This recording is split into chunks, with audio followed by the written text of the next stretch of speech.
ஒரு பெண் தலைவராக, ஒரு பெண்ணாக இந்த அவையில் அதை நாம் பேசணும். இந்த கடந்த 4-5 நாட்களாக திண்டுக்கல், கிருஷ்ணகிரி, மதுரை போல ஒரு 10 இடங்களிலே பாலியல் வன்கொடுமை நடந்திருக்கு. எல்லாரும் பார்த்தா 4 வயசு, 5 வயசு, 6 வயசு பெண் குழந்தைகள்.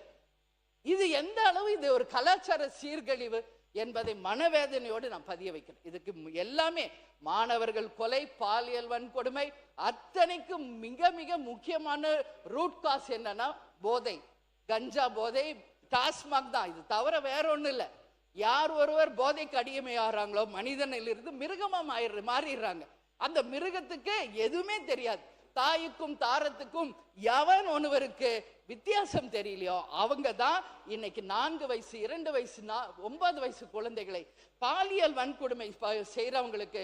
ஏற்கனவே நான் ஒரு பொதுக்கூட்டத்தில் பேசியிருக்கேன், அதை இங்க சொல்லணும்னு நினைக்கல. ஏன்னா என்கவுண்டர் தான் அதுக்கு தீர்வு என்பதை பல இடங்களில் நான் பதிய வச்சிருக்கிறேன்.